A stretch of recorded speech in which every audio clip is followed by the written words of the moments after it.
Okay, so hold on. Father Gribowitz, thank you so much for sitting down with me. I know it's a little challenging to connect, but I appreciate it. So we're going to sit down with Father Gribowitz for a few minutes to talk to him about what's going on. So first of all, how are you doing? How's everything going so far? Well, Craig, we're in a new normal, but I think I'm adjusting as best as I can. It's been actually neat kind of reconnecting with lots of people I haven't seen in a while. I mean, that's what this time has allowed me to do, and to kind of focus on things that I've been neglecting. So there's always a silver lining in every cloud right now. So, Well, you said been seeing a lot of people. You mean not you mean sort of on social media or stuff like that, not physically, not actually not spending not time with them, right? no, not physically, unfortunately, but seeing a lot of people online more so than I have in a long time. It's interesting too, and you mentioned online. I've noticed the first week, and we work for the Catholic Church. There's that thing that we think in centuries, and the evangelicals do it, the Baptists do it, but the Catholics don't use social media as much as they should. And because of what this sort of crisis, I've noticed that a lot of churches have been streaming masses, adoration. They've been thinking of unique ways. I saw a drive-up confessional. I actually pitched to my pastor, why don't we do a drive-in mass? Which actually we're not allowed to, but I've seen how we've sort of created these new forms of communication, especially within the Catholic Church. Have you seen anything, in sort of in your parish? Are you doing anything different or unique during these times? Well, I mean, I think there's been more personal communication happening now between priests and parishioners than probably in the last however many years. I mean, how many parishes right now where priests are calling people one-on-one, checking in to see how they're doing? I mean, that seems to be commonplace right now. I mean, Zoom meetings are happening with everything from Bible studies to book discussion groups to just kind of planning how to be more engaging with people, trying to see where the needs are with people in the parish right now, how people can be connected. So there's a lot of creative things happening here. And even though we're doing everything virtually and using all the latest technology to facilitate this, there is this genuine desire to connect Mhm. right now. So, and I have not seen that really, especially in the Catholic Church, in this large scale of a way in a long time. I also think that it's really bringing to the surface a lot of what I would call intentional disciples, people who are really making an effort right now to not just be part of the church, but really to follow Christ right now, to really know what Jesus is calling them to do. And that's, to me, is very exciting to see so much intentional uh, movement on people to do this, because you just can't casually show up at church, nor can you just kind of like with just half-fast show up for mass right now. I mean, these people are making intentional uh, ways to connect. It's interesting. And also, too, I know the first week when they announced that churches will be closed, 50 people, 10 people. Actually, my parish in New Jersey, I go there in the morning and I pray, and they're still open, but there's no mass. But a lot of people were so concerned. The building, they put so much emphasis on the building, which we know that the building really, it's just bricks, it's mortar, but the church goes beyond that. I mean, there's certain countries where people, they don't even have churches, don't have the ability to pray, in sort of public forums. So I think once that was sort of eliminated, the whole idea of church, and we were able to bring church to them, I think it, like you said, it opened up a lot of new doors and a lot of new opportunities. So what do you see in the future now? I mean, we've built a relationship with some of these parishioners, some of these people that are seeking out Christ, but now, life goes back to somewhat normal. What happens then? What happens when the storm passes? Yeah, it's a really good question, Craig. First off, I don't really know what's going to happen, but I would say that, like I said, with so much of this intentional discipleship happening right now, I think that's going to transfer over into how the church is going to look once we're able to start using like meeting places and buildings and things like that again. And I think there's going to be more of a thoughtful, concerted effort as to why we gather uh, when we do and what we need to do when we're not in places of gathering. So I think there might be a better continuity between what happens at church and what happens the rest of the week, meaning that I think we're going to be living church, hopefully 24/7, not just by saying, okay, I made a check off the box and I was able to go to church this weekend, and that's my way of kind of saying thanks to God or whatnot. Because ultimately, the reason why we have these buildings is, I mean, they serve, first off, they serve a lot of purposes, right? I mean, they serve the purpose of being a very distinct building that gives glory to God, and there's specific types of art and symbolism that all goes into that, which is extremely important for us on every type of sensory level possible. But also the physical building is important because when we're in that building with a lot of people who we do not know personally, it kind of takes us out of our comfort zone, throws us into a place where we know that whatever brokenness we bring to that church building when we show up for Mass, we also know that there's people around us who also have some type of brokenness, something else they're also dealing with. And it's a great reminder to us that we're not the only person struggling. And really our purpose here is ultimately to support other people who are struggling as well. So it goes, two-way traffic to receive the support of people in the church and to give back. So it is very important for us to be meeting. And the very nature of church is to be physically present to each other, and especially how Christ reveals himself to us through the Eucharist, through the sacraments. These are very physical, tangible things. So we can't just say that this crisis has gotten us over the need of having brick and mortar buildings, but I think it will bring us to the point of understanding that what we do inside the building is not enough, that it actually is there to help us function outside of the building. I agree with you 100%. I mean, going to Mass, I go to daily Mass now, which I love. And in the past, I never really felt the need to. And now there's something about it, I just need to go every day, or at least every day. And it's interesting because when this is over, right? And you mentioned too about people go to church because of community. And sometimes I think people, maybe they don't want to go to church because they feel they won't be accepted because of sins and so forth and so on. But on social media, sort of like that's washed away. People are able to communicate regardless. They don't feel like people say, oh, if I enter a church, something will happen. And they feel like they don't feel accepted. But social media, it wipes away all that because of the persona that you created on social media.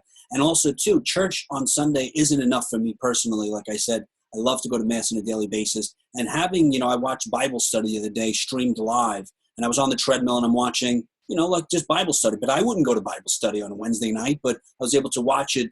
And because sometimes a 7-minute homily is not enough for me, but streaming now and going live and giving people the opportunity to connect and communicate beyond the Sunday, checking the box, it's a great advantage. But now, a lot of the priests have time now.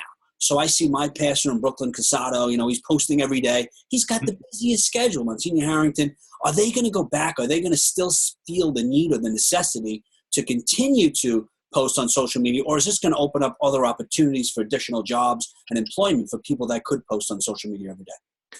Yeah, I mean those are all really great points you bring up there, Craig. And it's true that our way of doing church, so to speak, I think from this point forward is going to be different, and I think people are going to expect it to be different too. And I think that's all a good thing.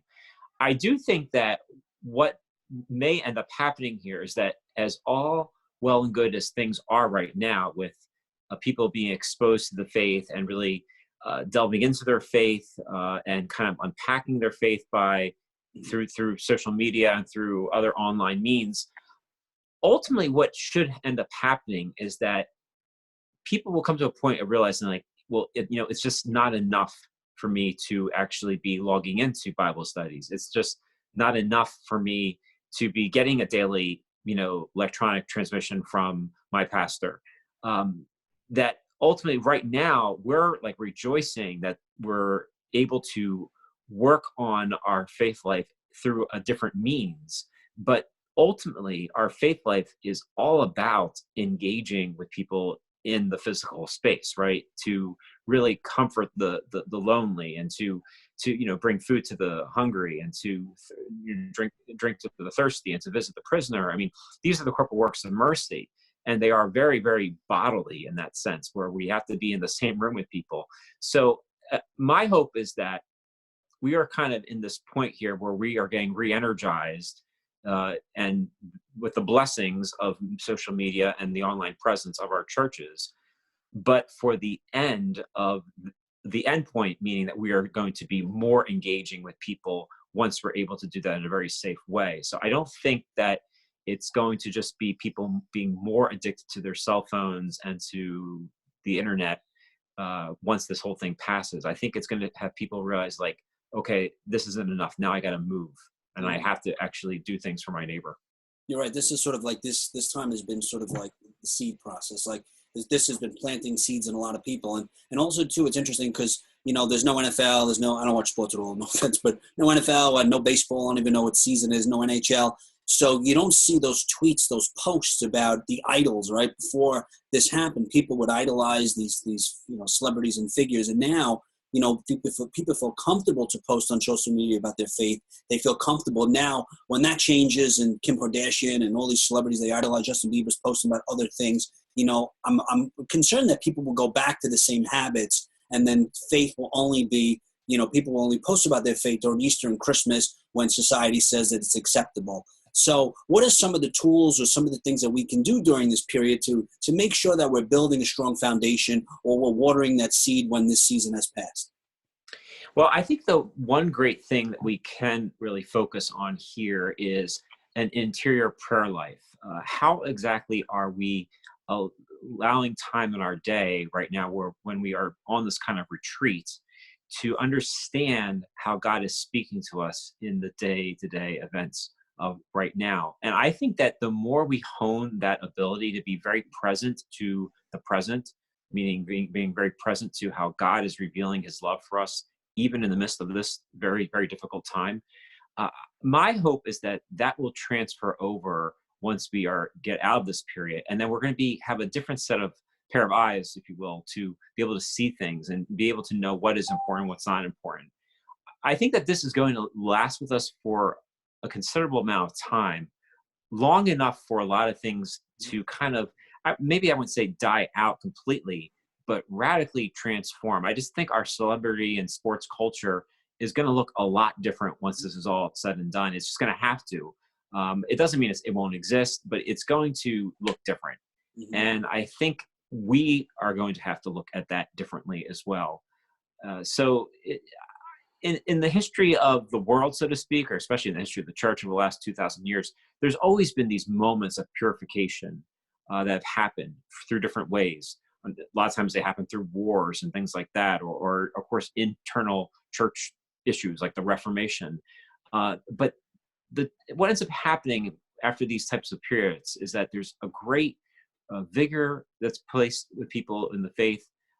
There's a new way of looking at things. And we have to also be understanding that too, once we get to that new point, eventually it will die and there will be something else to kind of shake it up again.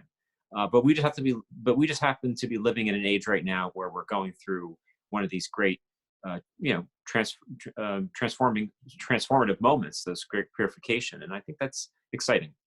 I do too. I totally agree. Like a lot of people have been reaching out to me that I usually don't even speak with, and just sharing passages and, talking about the Bible. And it's been great. Like I said, I'm a little concerned that when this is all, over with, people will go back to sending photos of the cats and sports teams and sort of put God back on the shelf. Like I said the other day, I said, God isn't a friend you call when you need help moving a couch. He's someone that you need to build a relationship with. And you mentioned about, speaking to God, or, the conversation with God and praying and stuff. For people out there that don't have a relationship, how do you build a relationship with God? If you learned about him when you were a kid, or maybe you never, maybe you're an atheist or a nun, how do you build a relationship with Christ? And is Christ willing to build a relationship with you? Yeah, I think we have to start in such fundamental places right now. I think that this time that we have in our homes, I think we have to carve out maybe 1 or 2 minutes first where we just sit by ourselves and we are in complete silence. And we can just listen very closely to our breath, listen very closely to our heartbeat. And I think that is the springboard for us to kind of think of something bigger than ourselves at that moment, because none of us wake up in the morning and say, okay, today I'm going to choose to breathe today. I mean, we know that this is something that is beyond our control. Or none of us determine how fast we want our heart to beat, right? I mean, it happens based on how we respond to things. And these are very fundamental things that I think we just take for granted. But if we're able to just kind of get reconnected with those things, we are able to get to a point of understanding that my very existence, I had nothing to do with. I did not choose to be born. I did not choose to live here in the year 2020 or have to deal with this Corona thing, nor do I know when I'm going to die. So my entire life is just shrouded in mystery, and it's utterly dependent on something bigger than myself to give me breath, to give me my heart to beat. And I think that's really a fundamental starting point, I think, for all of us right now, whether you are a card-carrying Catholic or a devout atheist, however you want to look at it. You have to come to an awareness that your life is not really all about you. There is something bigger acting upon you. And then you start to unpack things from there. And I think at that point, that's when the search starts to begin. Like, so what voices are you going to start listening to try to bring meaning to this reality that your life is not about you, that, there's something that is actualizing you, that's bringing you and sustaining your life. So I think that's the starting point for everyone right now. That's interesting. You're right. It is hard sometimes for certain people to acknowledge that it's not all about them, right? Not to be selfish, to be selfless. And, it's interesting too. We have a lot of time, right? We always pray, I need more time, I don't have enough time, whether it's to spend time with kids or your family, or to sort of discover, what your gifts are, or discover what God wants you to do with your life. And now we have all this time. Like my sister, her kids are in 3 or 4 different sports. And now they're outside or in the front just playing together right, as a family unit, instead of running from place to place, movie night. So we're going back to sort of the roots. So now during this time, what should we be doing with this time besides praying? Should we sort of reevaluating our life choices? What should we be doing? Should we be spending time with our family? What would you do during this, the next month that we have? Yeah, well, I mean, I think that's all gonna look different for everyone. But I think that first off, we all know that we have obligations right now. Many of us are working from home, first off, so we have to figure out what type of time do we place into that. Because one of the great dangers of working from home is that you just never stop working, because it's not as if there's a concrete beginning and end of the day, right? So there's that danger. So it's not as if everyone is just doing nothing right now. I mean, there's a lot of people who in some ways are probably working more than ever. So, and that's a problem. So that's one thing I think that we have to kind of reevaluate. As far as having so much time with our family, I mean, that's essential. I mean, all of us need to have quality time with our family. But as it is with everything, what we do with each other is always meant to be of a greater good to others. So how we raise our kids, let's say, or how we spend our family time, it should be done in a way of thinking beyond ourselves. That it's not just simply like, oh, we're hunkering down and we're just going to be like, become this new island, and no one's going to bother us. I mean, whatever we're doing right now, whatever skills we're learning, or whatever crafts we are making, so to speak, are all being done for the betterment of the world ultimately.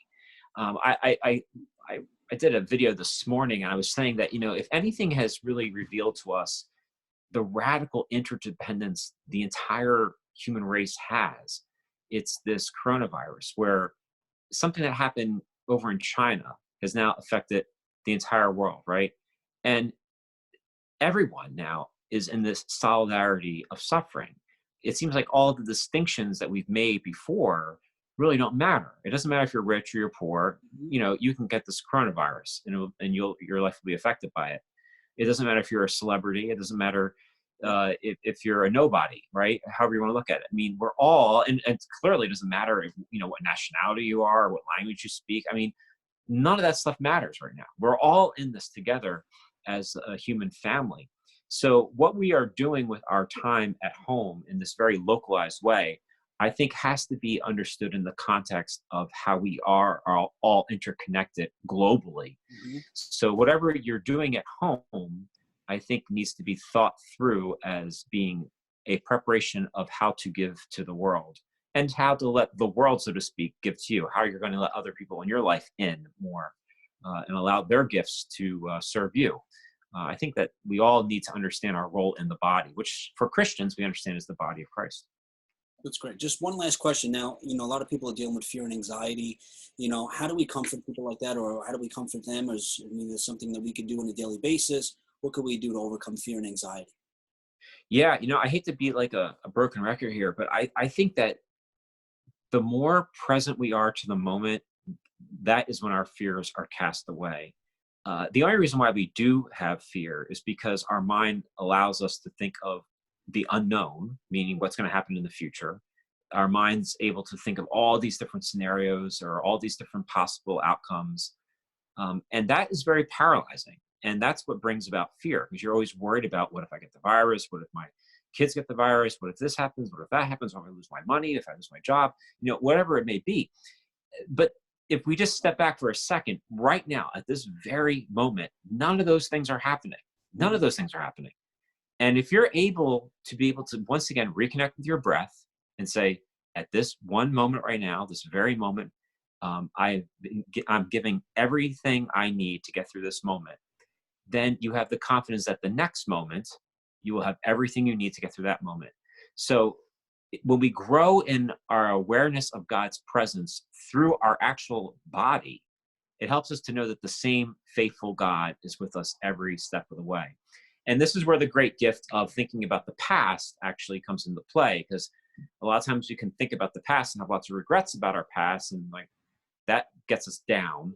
But we can also try to think about times in our past where we were in predicaments or in different places where we were just convinced that it wasn't going to work out, or we were just fearful, whatever. And we got through it. We lived to tell the tale. And I think if we're able to reconnect with the faithfulness of God that has happened to us in the past, it gives us a confidence to know that the same faithful God is going to be with us as we journey through this.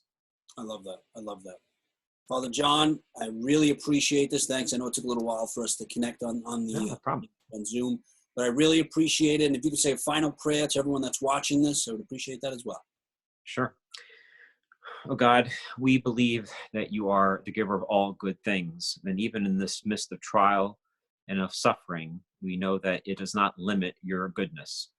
We pray that we may be open to the rays of joy that you give us, even in this challenging time, and help us most especially to remain present to the present, so that we may receive all the graces you wish to give us, so that we can be a means of that joy to a very broken world. And we make this all of our prayer in your Son's name. Amen. Father John, thank you so much. Like I like to say after each interview, always remember you have the ability to inspire and evangelize through your words and actions. God bless you, Father John. All right. God bless you, Craig. Peace.